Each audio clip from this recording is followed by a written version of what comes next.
बारे में। तो आपको हमने अपवर्तक बताए थे ना पहले, अपवर्तक क्या होते हैं?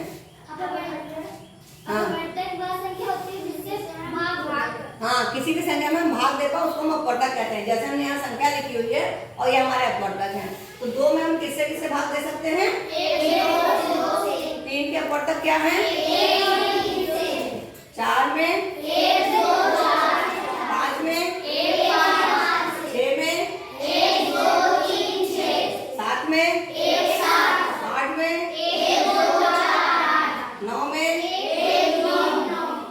10 में, 11 में, 12 में, है ना। तो ये हमने देखा। अब इसमें हम देखेंगे अपवर्तक में एक चीज ध्यान रखनी है, कुछ अपवर्तक ऐसे हैं, कुछ संख्याएं ऐसी जिसमें सिर्फ 2 ही हैं अपवर्तक, यानी कि 2 चीजों से हम भाग दे सकते हैं। वो कौन कौन से हैं? जैसे पहले ये है 2 में हम 1 से भाग दे सकते हैं और 2 से भाग दे सकते हैं। तो इसको हम क्या करते हैं? इसको हम एक डब्बे में कर देते हैं, ठीक। इसके अलावा और कौन सा है? 1, 3। और कौन सा है? और कौन सा है? एक और कौन सा है? 1 और 11।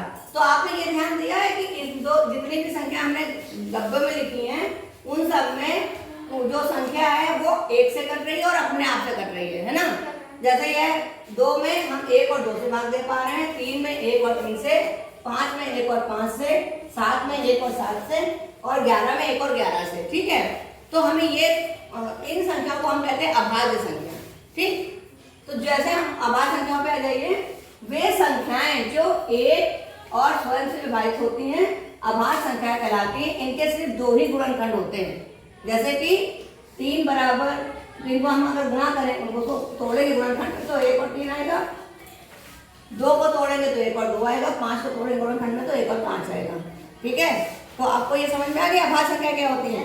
अब हम वापस चार्ट पे आते हैं। यहाँ देखेंगे हम कुछ ऐसी संख्याएं हैं जो अपने से भी कट रही है। जैसे 4 है, ये 1 से भी कट रहा है और अपने से भी कट रहा है। उसके अलावा ये किससे कट रहा है? 2 से, यानी एक और संख्या से भी कट रहा है अपने के, इन दोनों के अलावा। तो इसको हम क्या करते हैं? गोले के अंदर कर देते हैं। फिर 6 पे आ जाइए, किससे कट रहा है? 1 से तो कट ही रहा है, 6 से भी कट रहा है। इसके अलावा किससे किससे कट रहा है? 2 से और 3 से, है ना। तो इसको भी हम गोले के अंदर कर देते हैं, ठीक। फिर 8 1 से कट रहा है और 8 से कट रहा है। इसके अलावा 4 से, इसको भी हम गोले के अंदर कर देते हैं, ठीक है।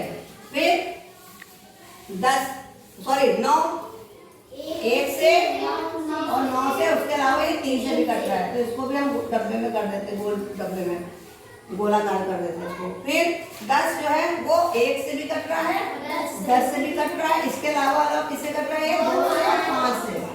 इसको भी हम बॉक्स बना देते हैं अंदर। फिर 12 आ जाता है, 12 1 से कट रहा है और 12 से कट रहा है। उसके अलावा किससे किससे कट रहा है? 2 से 3 से 4 से। इसको भी हम एक गोलाकार के अंदर कर देते हैं ना। तो हमारे पास जो ये हम ये देख रहे हैं, जितने हमारे गोलाकार ये गोलाकार जो हमने करे हुए हैं संख्याएं, इनमें आपने ध्यान दिया कि वो 1 और 4 से तो कट रहा है, इसके अलावा और संख्याओं से भी कट रहा है। तो इन संख्याओं को हम क्या कहते हैं? भाज्य संख्या। क्या कहेंगे? भाज्य संख्या। तो हम ये जानते हैं भाज्य संख्याएं वे संख्याएं जो 1 और स्वयं के साथ साथ अन्य संख्याओं से भी विभाजित हो जाती हैं। यानी 1 से भी कटेगी और अपने से तो कटेगी, साथ साथ और संख्याओं से भी कट जाएगी। तो उसे हम क्या कहते हैं? भाज्य संख्या कहते हैं। इनके 2 से अधिक गुणनखंड होते हैं। जैसे 4 को हम लिखेंगे तो 4 1 गुणे 4 लिख सकते हैं, 4 को हम 2 गुणे 2 भी लिख सकते हैं, है ना।